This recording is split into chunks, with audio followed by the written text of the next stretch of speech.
Adam Schefter has come out and said that teams are interested in Leonard Williams, but what could the Jets get in return for the big cat? Jets, Jets, Jets, Jets!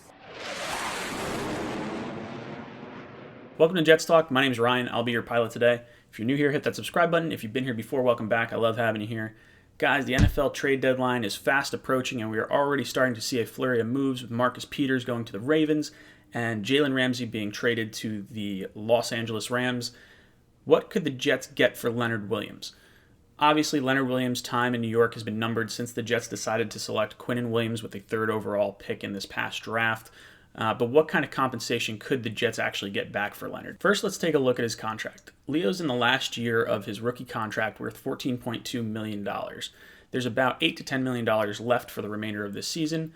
The Jets have a few options. They could either franchise him at the end of the year, which is not going to happen because he's not put up the stats to justify such price tag.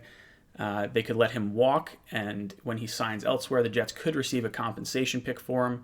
Although the Jets have so much cap space and so many needs to fill on the team that the compensation pick formula would not be in our favor, so we'd actually just let him walk for nothing, most likely. Or we could trade him. There's a few things that a team is going to need to have in order to facilitate a trade. Obviously, a pick the Jets want is number one. 2 would be the cap space needed to keep him the rest of this year. 3, probably a team that is fighting for a championship this year. 4, the flexibility to either sign him long-term or be up against the cap where they can't sign him and benefit from the compensation pick formula. So realistically, what could the Jets get for Leonard Williams? You look at what the Jets did with Sheldon Richardson a few years ago. They traded away Sheldon for a second-round pick and Javon Kearse. Now, the Jets threw in a later-round pick in order to sweeten that deal to get that up into the second round. So maybe they could work out something like that.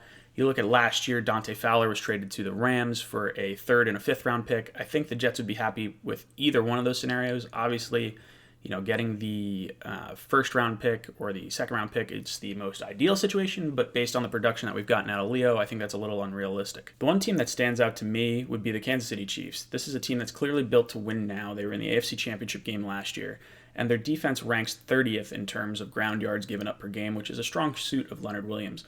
And when you look at their cap situation, they have enough to take him on this year, and they also are right up against the cap next year where they could benefit from that compensation pick formula. If I'm the Jets, I obviously try to get the Chiefs' second round pick. If that's not in the wheelhouse, I think the third round pick plus a player is something that I would look into. Demarcus Robinson's an interesting wide receiver for me that the Chiefs have. He's in the last year of his deal. He's a burner over the top. Obviously, the Jets already have Robbie Anderson, but there is the potential for Robbie to walk at the end of the year. They're both in the last year of their deals. So maybe you give some competition to that wide receiver room. You try to figure out who you want to sign long term.